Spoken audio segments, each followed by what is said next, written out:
Good Shabbos. Good Shabbos. This week, we read from Parshat Mishpatim. And much of this week's Parsha may read as a random collection of laws. It is sometimes called the Book of the Covenant. It appears in the Torah just after this iconic event at Sinai in which the Aseret HaDibrot, the 10 utterances, in English, characterizes the 10 commandments, but in Hebrew, Aseret HaDibrot, the 10 utterances. So that event has just happened, and Moses is about to go up on the mountain for 40 days and 40 nights. And in between, it seems he reads some type of document. And we have these words, which perhaps are presented as that. And it reads, as I said, it may read as a random collection of laws. But there's an entire vision of social ethics and values that come forth if you put it all together. The section actually begins with a description of laws of the relationship of masters to slaves. It says, Ve'ela hamishpatim asher tasim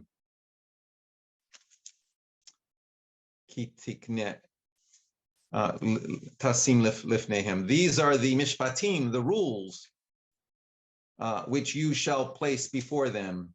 When you acquire a Hebrew slave, he shall serve 6 years, and in the 7th year he shall go free without payment. If he came single, he shall leave single. If he had a wife, his wife shall leave with him.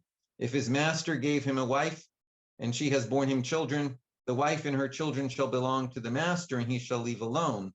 But if the slave declares, I love my master, and my wife and children, I do not wish to go free, his master shall take him before God.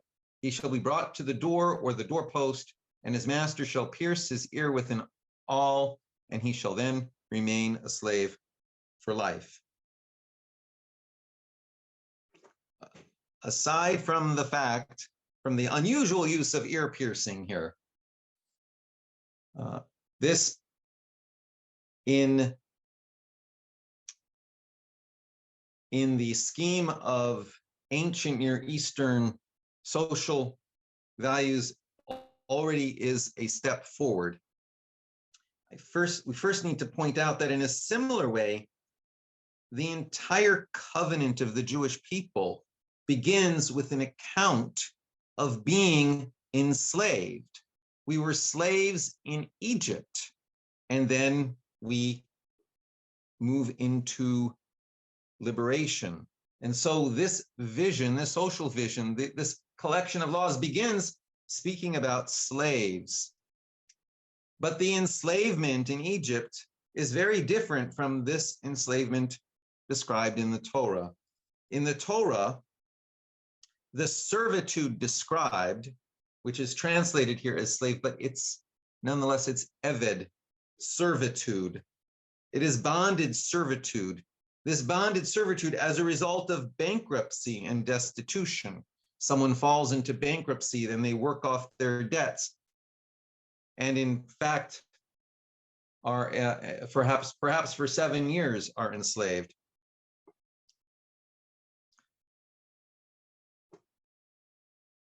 There is a set time for the slave to be free. The bonded servitude is described in this week's Parsha is for a set period of time unless life conditions lead the bondsman to choose to stay. And the bonded worker has rights in this situation and has dignity. In the Parsha this week is described an entire system of damages, liabilities, and responsibilities, which emphasizes accountability under a system of justice. There is the law of an eye for an eye and a tooth for a tooth, which is often criticized in a characterish way as inordinately cruel until you read it as not more than an eye for an eye, not more than a tooth for a tooth. There is a tremendous amount of ink utilized describing the obligations that the powerful have towards the powerless, what the creditor owes the debtor, what the employer owes the laborer, and about not wronging the widow or the orphan or the stranger, the three most vulnerable categories of people in society. It reads, "You shall not wrong a stranger or oppress him, for you were strangers in the land of Egypt. You shall not ill-treat any widow or orphan. If you do mistreat them, I will heed their outcry as soon as they cry out to me. And my anger shall blaze forth, and I shall put you to the sword, and your own wives shall become widows and your children orphans. If you lend money to my people, to the poor among you, do not act toward them as a creditor. Exact no interest from them. If you take your neighbor's garment in pledge, you must return it to him before the sun sets. It is his only clothing, the sole covering of his skin. In what else shall he sleep? Therefore, if he cries out to me, I will pay heed, for I am compassionate." There are specific requirements voiced in this parsha for not favoring either the rich or the poor in judicial deliberations, but making decisions on the basis of the facts and principles of law and justice. There are laws about how you are to treat your animals and the animals of your rivals, and what your obligation is to help alleviate their suffering in times of distress. There is criminal law and holiday law and devotional law and property law, all of which is woven by the Talmud into a rich tapestry of Jewish social teaching, which emphasizes justice, compassion, dignity, faithfulness, and holiness. There are so many laws in this parsha that we could go on for an eternity exploring them and expounding each of them, and the Jewish people have done just that.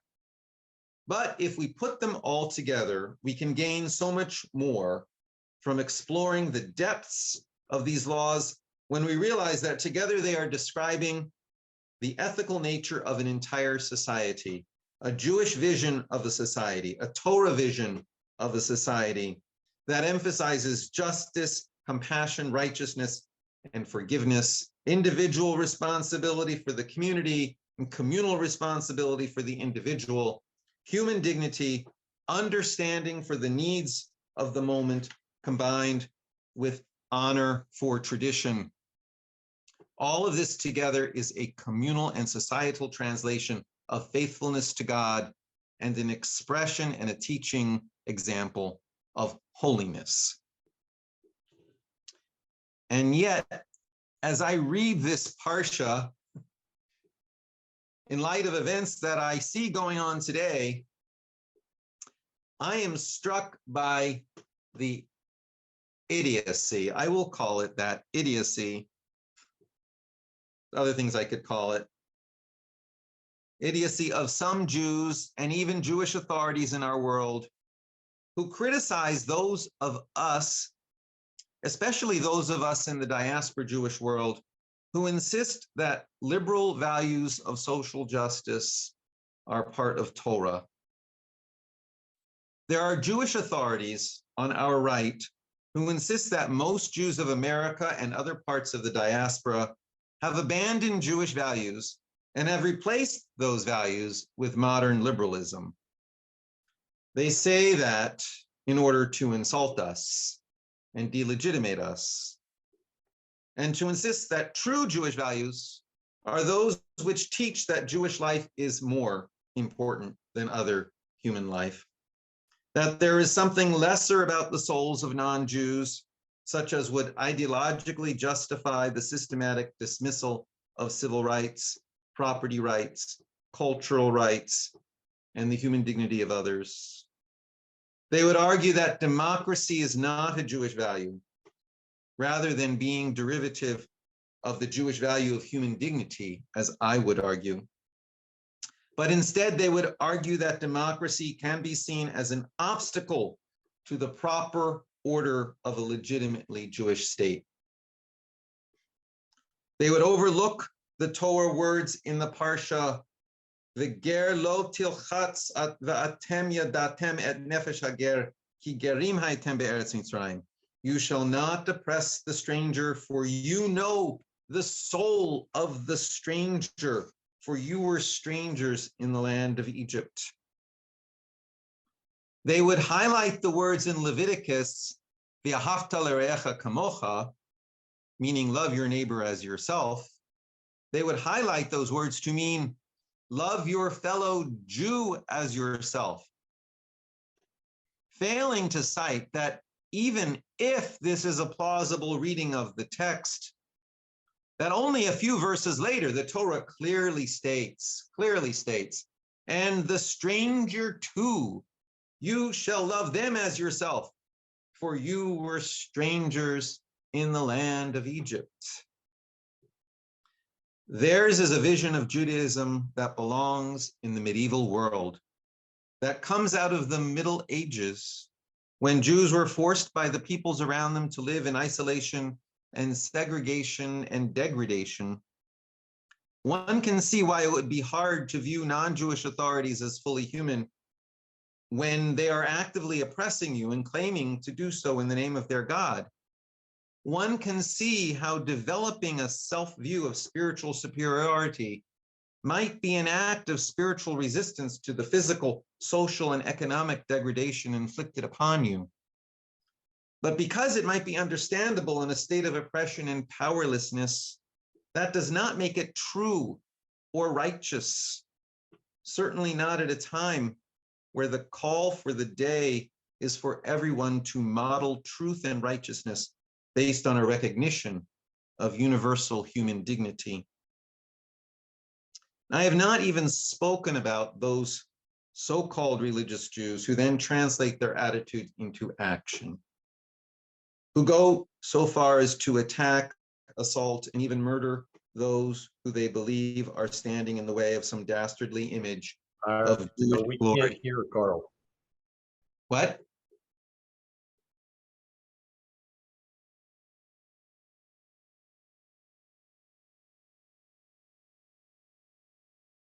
Hello? David said he couldn't hear you. Can you hear me now? I Can can you hear hear me? you. I can hear you. Okay.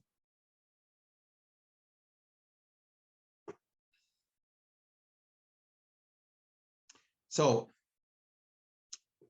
I was saying I have not spoken about those who actually translate these ideas into action. I will say also that everything I've described, I've seen with my own eyes and I've heard with my own ears in discussions with people.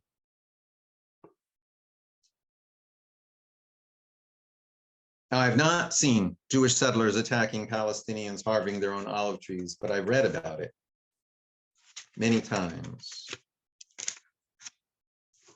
I remember reading of a fundamentalist Jewish man in Israel firing into a crowd of Arabs for no reason, no good reason, whatever, in a city on the West Bank.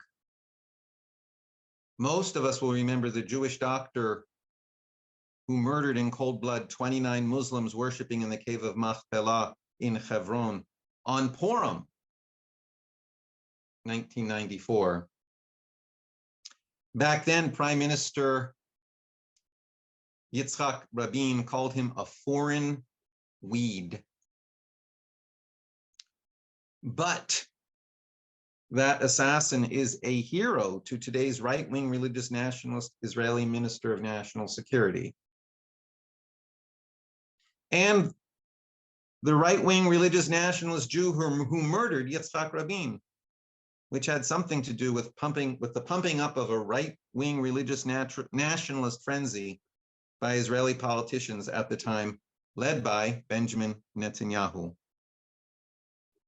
The saddest point in my rabbinate, and some of you here have known me that entire time, the saddest point in my rabbinate, all the 32 years I've been a rabbi, was the day after Yitzhak Rabin was assassinated in Israel.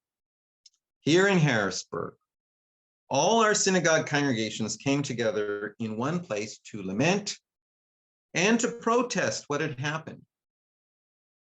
The rabbis of all 5 congregations in Harrisburg stood together in front of the community and spoke. What none of us said was that there was never any question among us where we would gather. We all knew that we would gather at the Orthodox congregation because this violence had come from the religious right. We all knew that it was on the right wing of our community where this message had to be heard, and it had to be voiced in an Orthodox setting by an Orthodox rabbi.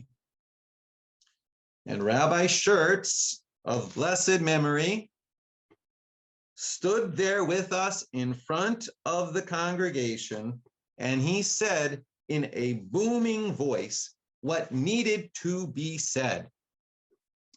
Quote, "Murder is against Jewish law. Murder is against Jewish law." And for me, that was the saddest moment of my rabbinate up until then and ever since then, when a rabbi had to stand in front of a Jewish congregation and voice that very simple statement.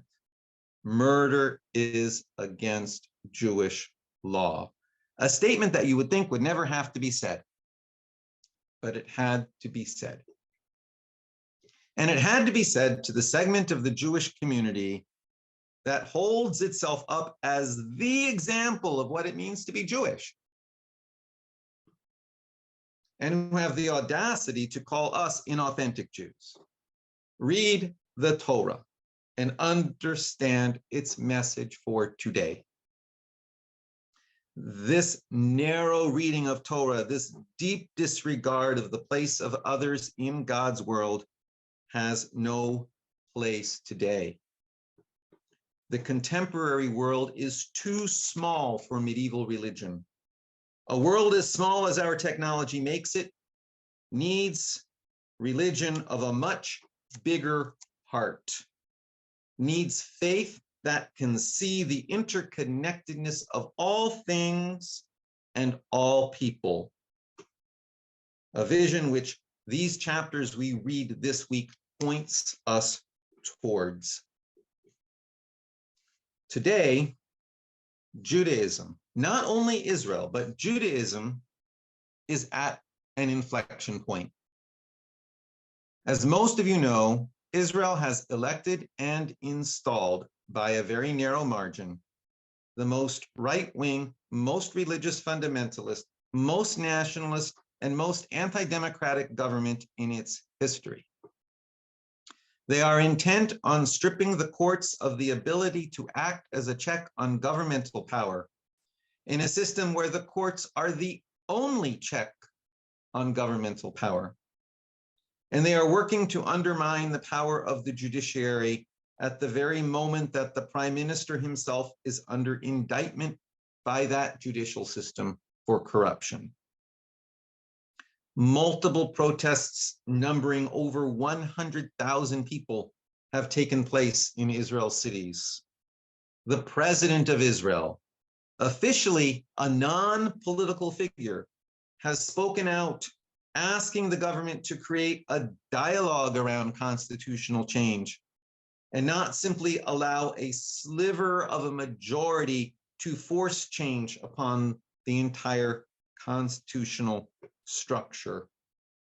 Public protests by American Jews have started to appear outside Israeli consulates and outside the embassy, the Israeli embassy in Washington, D.C. Not only Israel has something at stake, the nature of Israeli society, whatever it is, will always have an impact on what Judaism is in the diaspora. We are inextricably linked with each other. We each need to do what we can to impact this moment.